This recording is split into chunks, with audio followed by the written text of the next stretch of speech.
샬럿 호네츠가 최근 뜨겁습니다. 시즌 개막 때만 해도 이렇지는 않았어요. 하지만 최근에는 호네츠 게임을 즐겨본다는 이들이 주변에 생겼을 만큼 뭔가 이 팀에는 큰 변화가 생겼습니다. 호네츠에 대한 이야기를 나눠볼까요? 이 팀에 대한 향수가 남아있는 국내 팬들은 아무래도 1990년대 중반을 기억할 겁니다. 산뜻한 청록색 유니폼에 말벌 캐릭터를 세련되게 재해석한 팀 로고로 주목받았습니다. 그 시절 스타도 많았어요. 레리 존슨, 알론조 모닝, 글렌 라이스, 먹시 보그스까지. 스포츠와 패션 양쪽 모두에 관심이 깊은 이들에겐 존슨이나 모닝의 유니폼이 썩 괜찮은 아이템이었던 그런 시절입니다. 최근 몇 경기만 놓고 봐도 호네츠가 달라졌다는 걸 금세 알아차릴 수가 있었습니다. 지난 화요일 필라델피아 세븐티식서스와의 매치도 그랬죠. 130대 93, 무려 37점 차의 승리였습니다. 경기 중 스코어 차이가 50점까지도 벌어졌을 만큼 아주 일방적인 흐름이었죠. 호네츠는 매 시즌 대패의 피해자였지만 이번 시즌만큼은 상대를 크게 이겨내는 일이 많아지고 있습니다. 식서스를 상대로 승리한 그날 밤 이후 호네츠는 더 강력해졌습니다. 멤피스와 댈러스로 이어진 서부 원정에서 연승을 이어갔고 홈코트로 돌아와선 빅터 웬반야마와 디에런 팍스를 앞세운 샌 안토니오 스퍼스에게도 111대 106으로 승리했습니다. 그리고 뉴올리언스 펠리컨스 경기까지 승리로 장식하면서 7연승을 내달리는 중입니다. 펠리컨스와의 경기에선 전반이 끝나고 두 자릿수 점수차로 열세에 몰렸지만 하프타임 이후 아무렇지 않은 듯 경기를 뒤집었죠. 강력한 팀에서 느껴지는 지고 있어도 질 것 같지 않은 분위기가 느껴질 정도였습니다. 이번 시즌 호네츠는 구단 역사상 최다 점수차인 25점 차 이상의 승리를 벌써 6번이나 기록했고 시서스도 피해자 중 하나가 됐습니다. 시즌 초반 리그의 강팀들을 상대로 이전 같은 승리를 거둘 때만 해도 그때뿐일 거라 생각했습니다. 그도 그럴 게 시즌 첫 17게임에서 4승에 불과했기 때문이죠.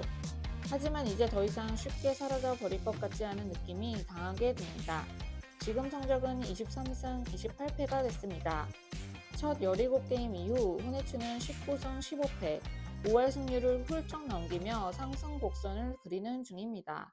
당장 플레이오프에 진출할 성적은 아니지만 이미 호네츠는 지난 시즌의 승수 15승을 넘어섰습니다.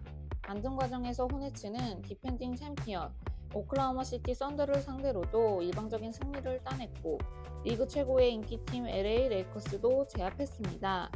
호네츠가 플레이오프 경쟁권에 들어서기까지 이제 3.5게임 차를 극복해야 합니다.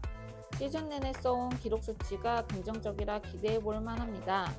호네츠는 네트 레이팅 플러스 4.8로 리그 전체 5위, 공격 효율 100포제션당 118.2점으로 리그 3위, 그리고 11월 28일을 시점으로 따지면 수비 지표에서도 리그 톱10 수준이 됐습니다. 호네츠는 2016년 이후 플레이오프에서 자취를 감췄습니다. 플레이오프에서 승리를 한 역사를 살피려면 2002년까지 거슬러 올라가야 합니다.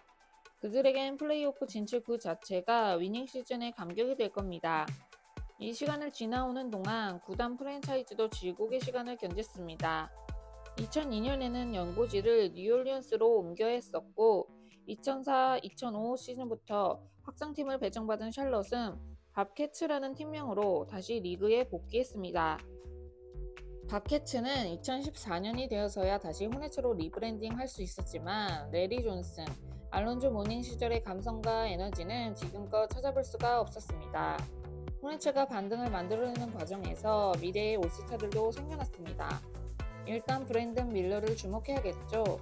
지난 두 달간 팀 내 최다 득점인 20.9점을 올리면서 공헌도를 쌓았습니다. 호네츠의 최고 스타라 할 만한 라멜로 볼도 인정해야 합니다. 시즌 평균 18.6득점을 올렸고 팀 내 어시스트와 3점 슛 성공 개수에서 1위를 달리고 있습니다. 볼의 3점 슛 성공률은 39.2%까지 치솟은 상태입니다. 여기에 빼놓을 수 없는 호네츠의 신데렐라 콘 크니플입니다. 루키 시즌을 보내고 있는 크니플은 시즌 평균 18.8득점, 3점 슛 성공률은 무려 42.5%에 달합니다. 이미 스테픈 커리와 비교되는 뉴스를 많이 생산해냈습니다. 벤치에서 힘을 보태는 콜린 섹스턴의 활약도 쏠쏠해요. 경기당 13.7득점, 3점 슛 성공률도 39.1%를 기록하고 있습니다. 호네츠는 라멜로 볼, 크니플, 밀러, 디아바테, 그리고 마일스 브리지스 이 5명이 코트에 서 있을 때 팀의 효율성이 최고조로 치솟습니다. 호네츠 감독 2년차를 맞은 찰스 리 감독도 이 부분을 정확히 짚어내면서 지난 11월 28일 이후 이 라인업을 가장 오랜 시간 쓰고 있습니다. 앞서 설명한 세븐티식서스와의 경기 이전까지 이 5명의 라인업이 기록한 네트 레이팅이 무려 플러스 26점에 가깝습니다. 매우 놀랍게도 시즌 전체로 환산하면 NBA 전체 1위 기록에 해당합니다.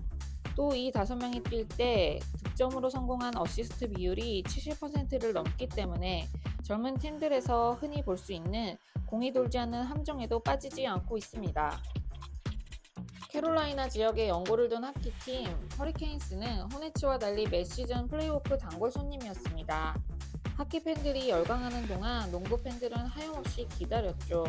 우리는 언제쯤 5월에도 열광할 수 있을까 하고요. 이젠 진짜 그 때가 왔을까요? 2월 3월이 지나면서 호네츠가 이 질문에 대해 어떤 대답을 내놓을지 알 수는 없지만 샬럿 호네츠가 전문 스포츠 매체의 주요 뉴스로 다뤄지는 건 정말 오랜만의 일입니다.